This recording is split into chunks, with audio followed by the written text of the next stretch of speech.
Hi everyone, I'm Kyle Shepherd, the Data Jiu-Jitsu guy, and today I'm going to talk to you about the data warehouse. Just before we get started in this video, I thought it was worth giving you a brief introduction. I have over 15 years experience in the data industry. I started out as a business intelligence developer and I've worked in a variety of different data roles, and I currently work as a data architect.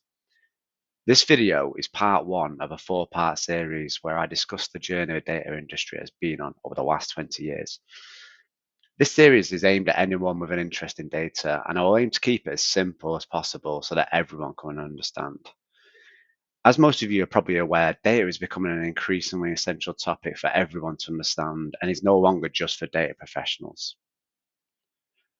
So, before we get started, I just thought it'd worth going through an agenda. So, I'm going to talk to you about what a data warehouse actually is, why you might want to use a data warehouse, how does this work in reality, and then also I'll give you a summary and some next steps.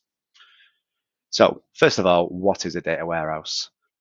So there's lots of different definitions of a data warehouse if you just type in what is a data warehouse into Google. But this one, which has been provided by AWS, I think is quite a good one, although it is quite wordy. So a data warehouse is a central repository of information that can be analyzed to make more informed decisions. Data flows into a data warehouse from transactional systems, relational databases, and other sources, typically on a regular cadence. Business analysts, data engineers, data scientists, and decision makers access the data through business intelligence tools, SQL clients, and other analytical applications. Now, I've decided to shorten that just to make things a little bit simpler. So I think the way you can think about a data warehouse in simple forms is a data warehouse is a central repository for all of an organization's data assets to allow users to create analytical solutions. And for those of you that are more visual learners, I found this very simple image that's provided by Databricks to be really useful. So on the left-hand side here, you've got all of an organization's databases and other sources of information. Then what we've got here is all these arrows are pointing into a rectangle that says ETL. Now, ETL stands for extract, transform, and load. And then the next bit is the data warehouse. So what this is signifying is that ETL processes are created to pull all of the data in that an organization has and then adds this to this data warehouse. And then from that, you've got your reporting and analytics solutions off that. This is obviously a very simplified version, but the general concepts of this are accurate. If any of you want to do a more technical deep dive into what a data warehouse is and how you'd build one, then I'd highly recommend the book by Ralph Kimball, which is called The Data Warehouse Toolkit, and that's available on Amazon. So why would you actually use a data warehouse? There's many different reasons to why you would use a data warehouse, but I've tried to keep it as simple as possible and just give you some of the main ones. So as we saw from the diagram, a data warehouse allows you to integrate many different sources of data into a single place. What this then does is also provide you with a single source of truth. So because all of your reporting and analytics solutions are going to be done on this particular data warehouse, then you know that you've got that one place for all of your data needs. What it also does is that it reduces stress on production systems. If you didn't have a data warehouse in place, then you'd still need to create reports and analytical solutions. And what generally happens is that people then would hit production systems quite hard by pulling off bulk exports of information. Within a data warehouse, the data is restructured and modeled to optimize for reading of the data into what are called facts and dimensions.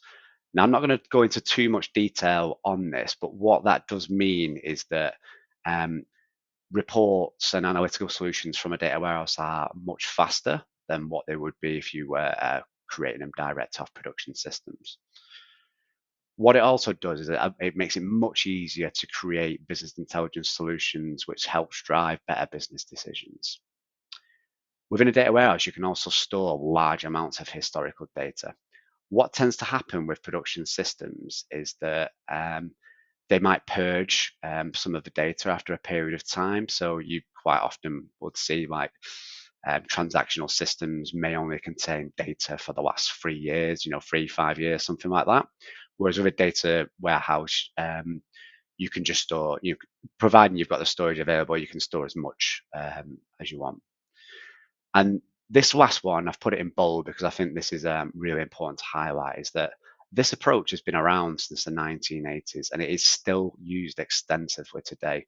So it just gives you an idea of how useful a data warehouse can be, and that it's a tried and tested solution.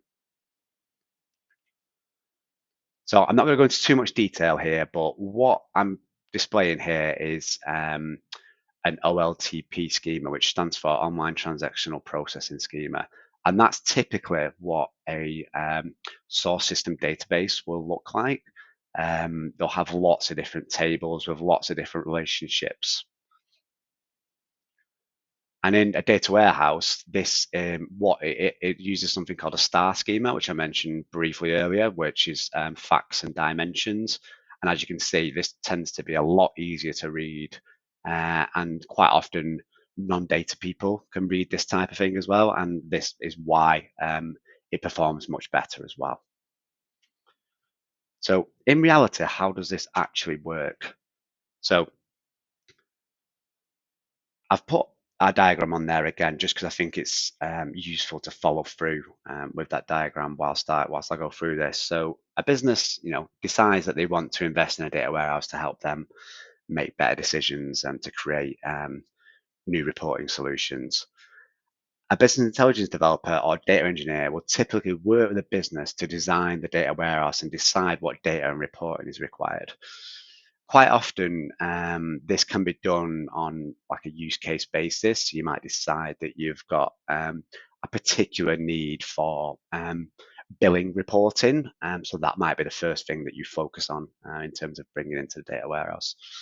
So as I mentioned earlier, your data is stored in an organization's source systems in these OLTP databases. So things like your CRM, your ERP, and things like that. This business intelligence developer that I mentioned earlier, or data engineer, will then develop the appropriate ETL processes to move that data from these source systems into the data warehouse. And this is usually done on a scheduled basis. So most companies would do this like overnight or at a period when the source systems are not being used or aren't used as heavily. And once built, the business intelligence developers or the data engineer who set this up, or the team that's involved with this, will maintain the data warehouse and the ETL processes, which can be quite complicated. And then finally, the business intelligence developer or data analyst, depending on your setup of your teams, can use this data warehouse to create reports or perform ad hoc analysis to help the business make better decisions.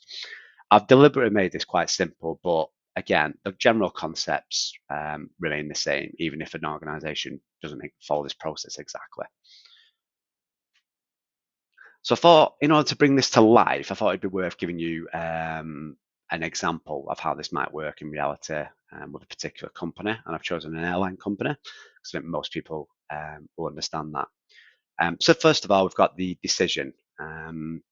So the decision is that the business would like to create a data warehouse, and their priority is to find out more about ticket sales and their customers.